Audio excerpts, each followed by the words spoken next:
Hello అండి, అందరికీ నమస్కారం. Welcome back to our channel. Telangana రైతు సోదరులకైతే రాష్ట్ర ప్రభుత్వం అయితే రైతు భరోసా అయితే శుభవార్త అయితే తెలియజేయడం జరిగింది. మనం చూసుకోవచ్చు ఈరోజు అయితే రైతు భరోసా అయితే జమ అవుతుందని అయితే స్పష్టమైతే చేశారు. టైం చూసుకోవచ్చు, ఇప్పుడైతే సాయంత్రం 7 అవుతుంది. పొద్దునుంచి రైతు భరోసా అయితే ప్రక్రియ అయితే ప్రారంభమైతే జరిగింది. ఎవరైతే ఖాతాలో జమ అయ్యాయో ఒకసారి అయితే చెక్ చేసుకోండి. ఇంకా లేట్ చేయకుండా మనం అయితే టాపిక్‌లోకి వెళ్ళిపోదాం. రైతులంతా ఎవరైతే వెయిట్ చేస్తున్నారో రైతు బంధు పడిందా పడలేదని ఇక్కడే చూసుకోవచ్చు మనం. రైతు ఉత్సవాలు గౌరవ ముఖ్యమంత్రి శ్రీ రేవంత్ రెడ్డి గారి చేతుల మీదుగా అయితే రైతు భరోసా నిధి అయితే విడుదల. చూసుకోవచ్చు, ఈరోజు వచ్చేసి మార్చి 23. 69 లక్షల మంది రైతులకు గాను 3,590 కోట్లు అయితే విడుదలైతే తెలియడం జరిగింది.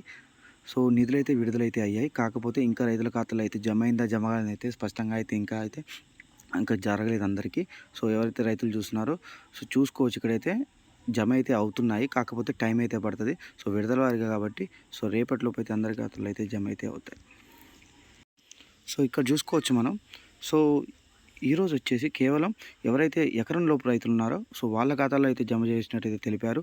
చూసుకోవచ్చు, తెలంగాణ రైతు భరోసా ఈ నెల 22న అయితే నార్మెట్లో అయితే ప్రారంభించారు. 3 విడతలుగా ఈ ప్రక్రియ అయితే కొనసాగుతుంది. మొదట వచ్చేసి ఎకరం నుంచి 2 ఎకరాల లోపు ఉన్న వారికి అయితే రైతుల ఖాతాలో అయితే నిధులైతే కేటాయించాలైతే సూచించారు. ఇందులో భాగంగానే ఇవాళ వచ్చేసి ఎకరం నుంచి 2 ఎకరాల లోపు ఖాతాలు అయితే జమ అయితే అయిపోయాయి. ఎవరైతే రైతులు చూస్తున్నారో ఒకసారి అయితే మీ ఖాతాలు చెక్ చేసుకోండి.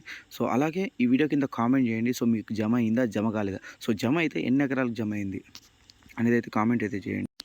మనం ఇక్కడ చూసుకోవచ్చు మొత్తం 3 విడతల ప్రక్రియ గాను ఈరోజు వచ్చేసి ఒక ప్రక్రియ అయితే అయిపోయింది. మిగతా 2 ప్రక్రియలు అయితే ఏప్రిల్ చివరి కల్లా అయితే మొత్తం అయితే జమ అయితే అవ్వడం అయితే జరుగుతుంది. అదైతే గమనించగలరు. ఇంకా చూసుకోవచ్చు, తేదీలు అయితే ఎటువంటి రిలీజ్ అయితే కాలేదు. కాకపోతే ఈ వచ్చే నెల చివరిలోగా అయితే అందరి ఖాతాలు అయితే జమ అవుతాయి మొత్తం 3 విడతలుగా. ఏప్రిల్ 2వ వారంలో ఒకటి, 4వ వారంలో ఒకటి, మొత్తానికైతే 3 విడతలుగా ఏప్రిల్ చివరికల్లా అందరి ఖాతాలు అయితే జమ అవుతుంది.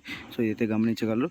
ఇవాళ అయితే ఎవరైతే రైతుల బాధ్యత జమ అయిందో ఒకసారి అయితే కామెంట్ అయితే చేయండి. మీకు ఎంత భూమి ఉంది, ఏ జిల్లా కూడా కామెంట్ చేయండి. అందరికీ తెలుస్తుంది. Thank you for watching.